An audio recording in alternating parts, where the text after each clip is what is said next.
ಭಾಗಗಳ ಬಗ್ಗೆ ನಾವು ನೋಡ್ಬೇಕಾದ್ರೆ ವೃತ್ತದ ಭಾಗಗಳನ್ನ ನಾವು ಇಲ್ಲೇ ಅಂಟಿಸ್ಕೊಂಡು ನೋಡ್ಬೋದು. ನಾವು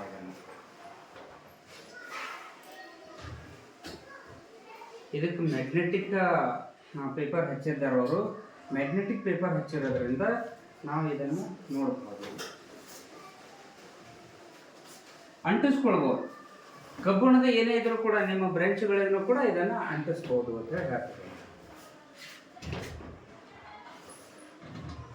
ಇದೇನಂದ್ರೆ ವೃತ್ತ ಅಂತ ಕರಿತೇವೆ. ವೃತ್ತದ ಮಧ್ಯದಲ್ಲಿ ಇದಿರ್ತಕ್ಕಂಥದಕ್ಕೆ ವೃತ್ತ ಕೇಂದ್ರ ಅಂತಿದ್ದೇವೆ. ಇದು ಸುತ್ತ ಇರೋದಕ್ಕೆ ಏನಂತಿದೆ, ಪರಿಧಿ ಅಂತಿದ್ದೇವೆ.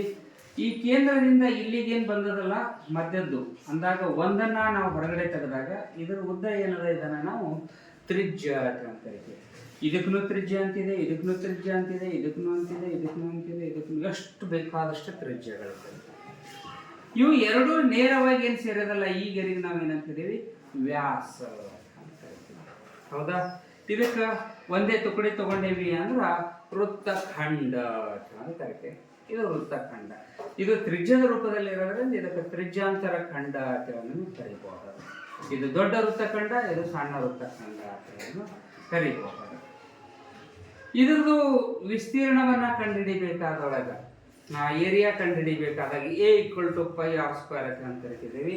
ಇದನ್ನು ನಾವು ಜೋಡಿಸಿ ಆಯತದ ರೂಪದಲ್ಲಿನೂ ಕೂಡ ನಾವೇನು ಮಾಡ್ಬೋದು ಅಂದ್ರೆ ಇದನ್ನ ಬರಿಬಹುದು ಅಂತ ಹೇಳ್ತೇವೆ. ಇಲ್ಲಿ ಅದನ್ನ ನಾವು ಎಕ್ಸ್ಪ್ರೆಸ್ ಮಾಡಿ ನೋಡಬಹುದು.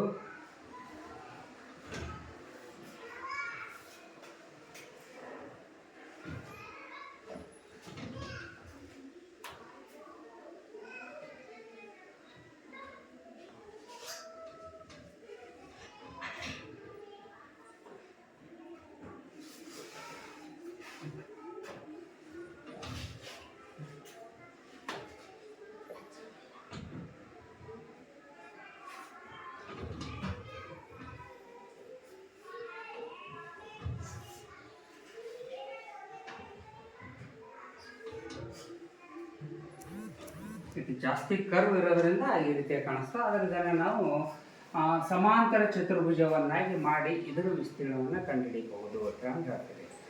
ಇದನ್ನು ನಾವು ಬ್ಲ್ಯಾಕ್ ಬೋರ್ಡ್ ಅಥವಾ ವೈಟ್ ಬೋರ್ಡ್ ಬಳಸಲಾರದೇ ಮ್ಯಾಗ್ನೆಟ್ ರೂಪದಲ್ಲಿ ಇವೇನು ಮ್ಯಾಗ್ನೆಟ್ ಹಚ್ಚಿರ್ತಕ್ಕಂತಹ ಕಾಗದಗಳನ್ನು ಬಳಸಿ ಅಲ್ಮರೆಯನ್ನೇ ಬೋರ್ಡಾಗಿ ನಾವು ಬಳಸಿರ್ತಕ್ಕಂಥದ್ದನ್ನು ನಾವಿಲ್ಲಿ ನೋಡ್ತೀವಿ.